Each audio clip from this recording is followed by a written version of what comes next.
You're listening to the REI Marketing Nerds Podcast, the leading resource for real estate investors who want to dominate their market online. Dan Barrett is the founder of AdWords Nerds, a high-tech digital agency focusing exclusively on helping real estate investors like you get more leads and deals online, outsmart your competition, and live a freer, more awesome life. And now, your host, Dan Barrett.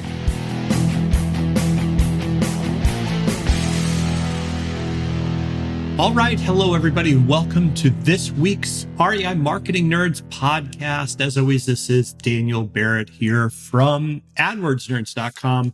I hope you're having a wonderful time. It is getting into the fall season here in Connecticut, and I am absolutely loving it. And this time of year always kind of brings some introspective time for me. This is a time of year I tend to really try to slow down, think about what's going on in my business, think about my long-term goals, think about what I want to try to achieve. And this week's interview was really interesting because I talk with Erik Pinuelas. Now, he is the investor behind a company called Sero Developments. You can find them at serodevelopments.com. That's SERO. And the thing that Erik does incredibly well is he balances a very active and very successful and growing real estate investment company with a full-time day job.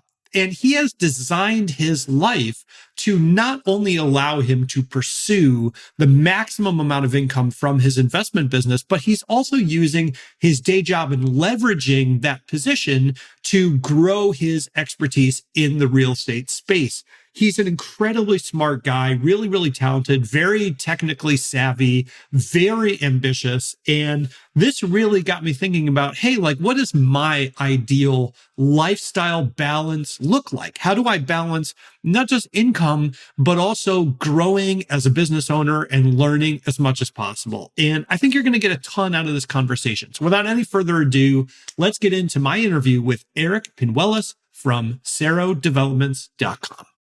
All right, everybody, this is Daniel Barrett. I'm here with Erik Pinuelas from Sero Developments. Erik, how are you, man? How are you doing? I'm doing great. I'm standing outside in a beautiful park, taking in the scenery, and looking forward to our chat. Awesome, man. Yeah, cool. I appreciate that. It's always good to get some fresh air, so that's pretty cool. And let's dive into what you do, because I think it's pretty interesting. You are an investor in the San Francisco Bay Area. Buying homes over there. And people can check you out online at serodevelopments.com, which is spelled SERO developments.com. Why don't you tell people, like, what got you into real estate investing? What was your entrance into this industry of ours? Well, I've always been entrepreneurially minded, and I was being fed down a path in college. I was a civil engineering undergraduate at Cal Poly SLO in California here. And, just wasn't really up for hopping into, just the system and the corporate life, having to be a cog in the machine here. So, I was like, why don't I do my own thing? Let's do something very impactful for the world, because that's kind of my MO, is a very service-minded individual and trying to understand how I can best serve my community. And at first, it was very outside-the-box thinking, like any young entrepreneur. And I wanted to create an ag tech company, which was quite a leap from civil engineering. And so that failed. And I thought that real estate investing was a really nice path towards understanding the mechanics of running your own business, your own operation, raising money. There's a lot of great education out there, a lot of great mentors. So that, coupled with me going into corporate life and, spending some time here and building multi-million-dollar developments, I'm building my acumen at the same time building my entrepreneurial skills.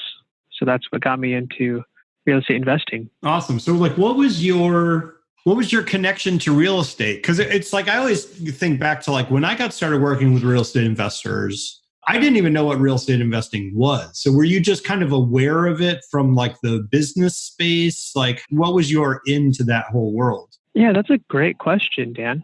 I'd have to say probably bigger pockets. I I just started listening to their podcasts, and it was very simple, very digestible. It's something I thought that I could achieve, and just listened to where I could in the car and on my commute. So that really just opened my eyes to sort of the world of real estate investing. And, I'm really happy to have met lots of great communities and mentors along the way. Yeah. And did you say, so you're working a day job while you run your investing business? That's correct. Yeah. So how do you balance those two things? I think a lot of people, there are a whole lot of people who are kind of in your position where they want to get into investing, but they just feel like, I can't do that unless I quit my job, or, they don't know how to balance the two. So how do you kind of balance those things in your own life?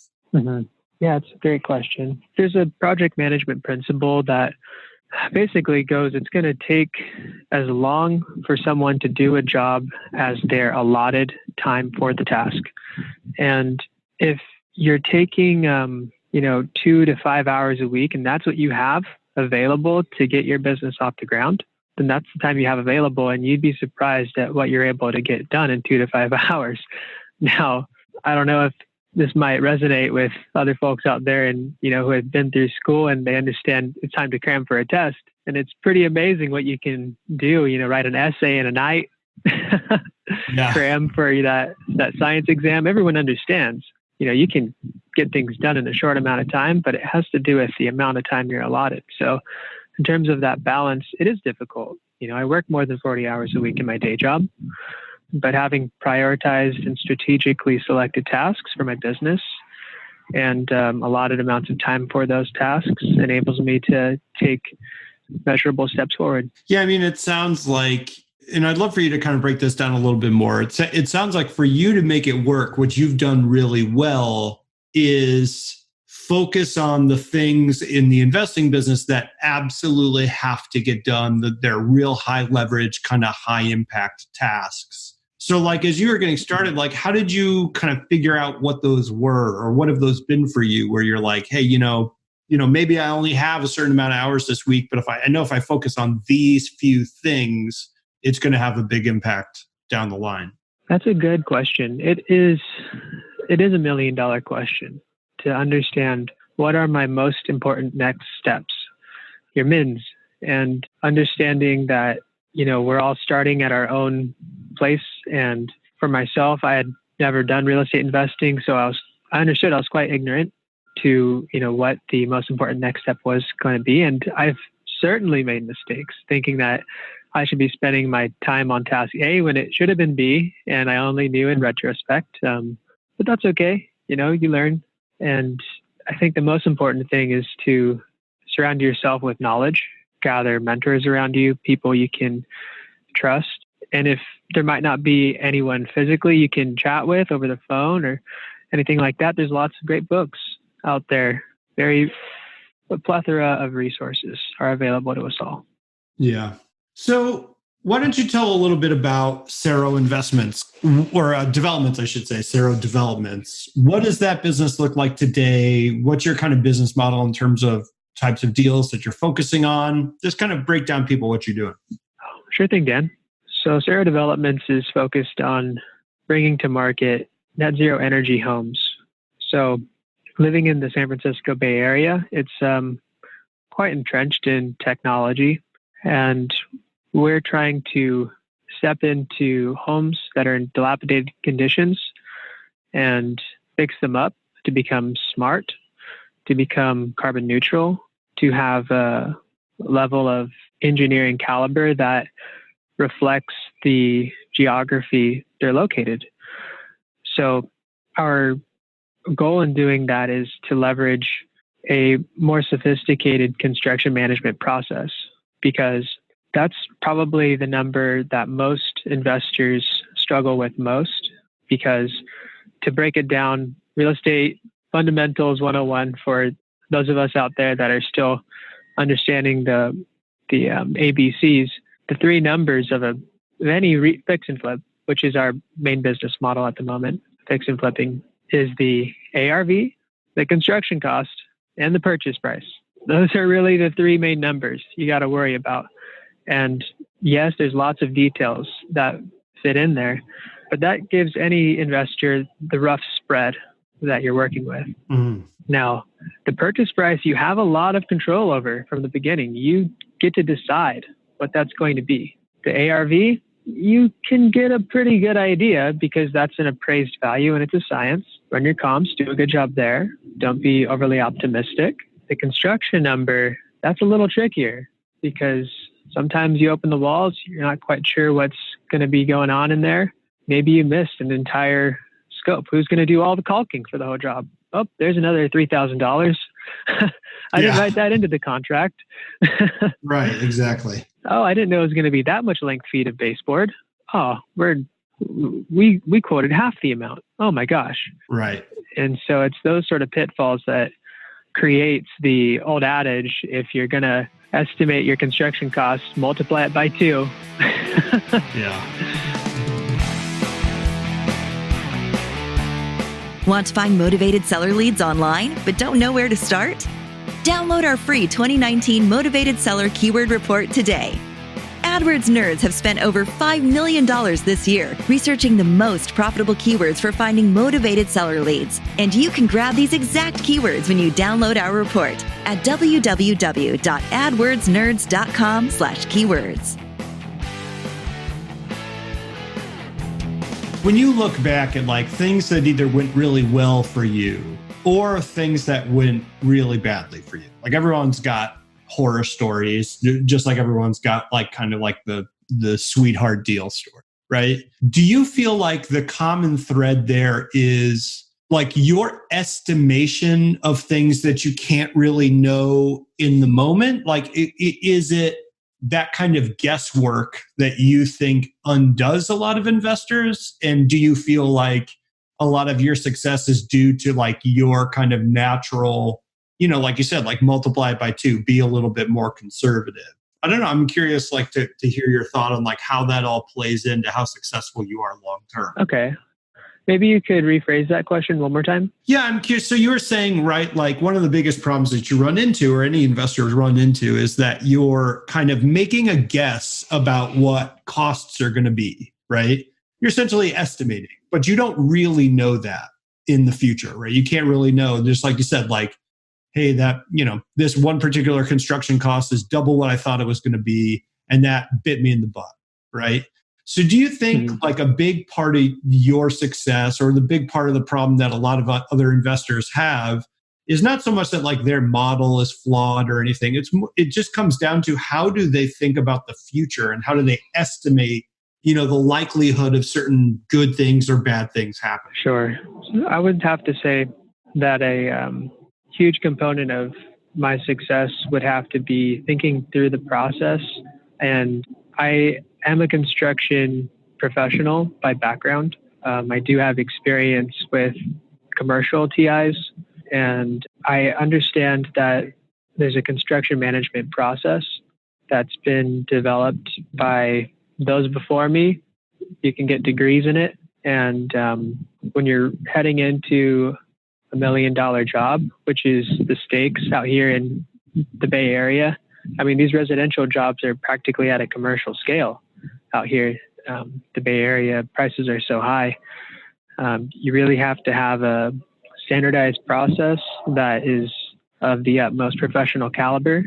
And in terms of developing that, you know, it's totally possible for folks to simply reach out to me. I love chatting with people, helping them with their CM processes. Mm-hmm. There's amazing softwares out there. Like Co-Construct is one I can just throw out the bat. I have vetted out that software. I think it's a great one. You have to trust the folks around you too. I understand that. And developing strong relationships with your superintendents and provide systems of accountability for the folks out in the field to make sure they're performing what they're saying they are performing. So that's just kind of like a quick snapshot. Yeah, like what's an example of a system of accountability that you think is important? Okay. So if you were conducting a job, you just received a draw request, construction draw request from your casework sub. They're saying that they finished the kitchen out and they sent a photo and that's good enough for you. And then you let it go. maybe you don't have any retainage on it. And retainage is kind of like that holdback amount to make sure that a sub completely finishes out a job and doesn't just quite just say they're done and then walk away. And so a picture might not be the right amount of accountability to provide that subcontractor. Yeah. Maybe you should have a superintendent on staff or on retainer, someone with a strong residential construction background. Just a suggestion of how I would set up a system of accountability that could go in and walk that casework, check every drawer, and if there's a problem, chat with the foreman out there and say, we need to fix this up, and have all that be written into the scope of their contract so that you didn't just write casework in their contract to them.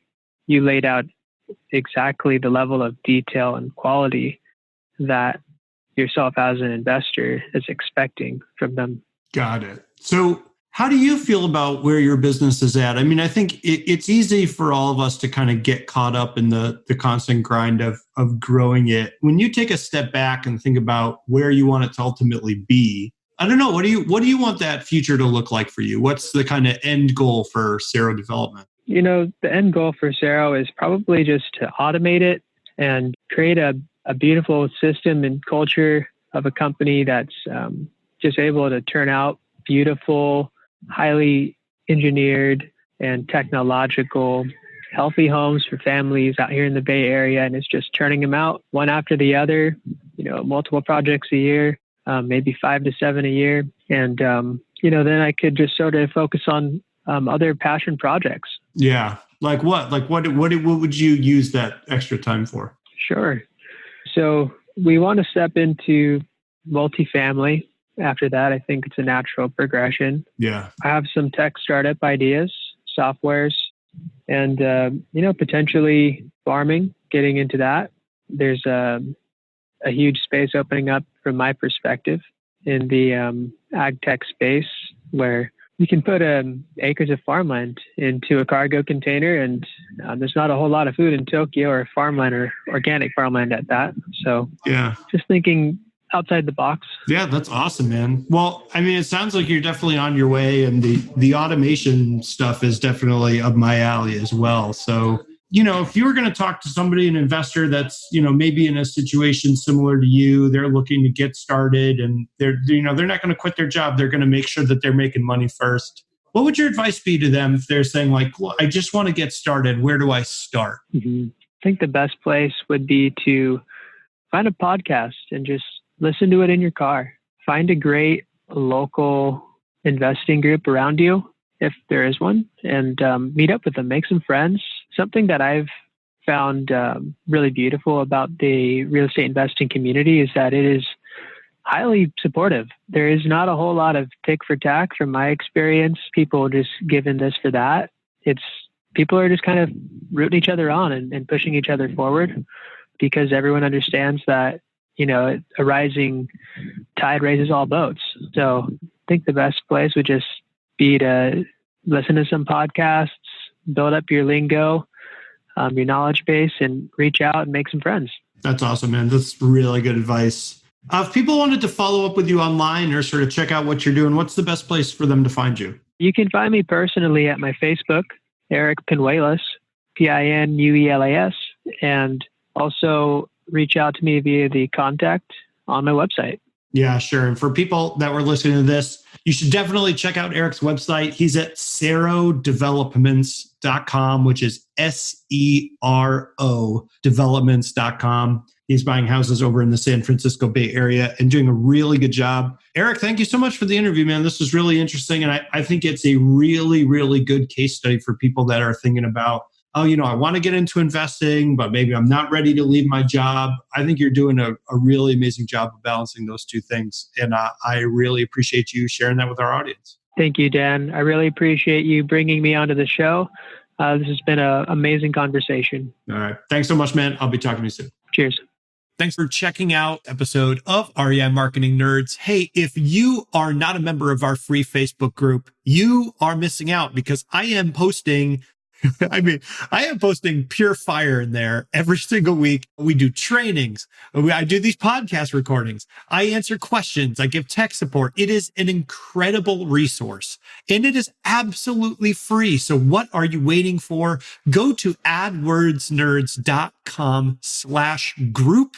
That's adwordsnerds.com/group, and you will get forwarded directly to the Facebook group. Go ahead, request to join. We would love to have you in there. So without any further ado, people, I will talk to you next week. Hope you're having an awesome autumn season, and I will be talking to you very soon. Cheers.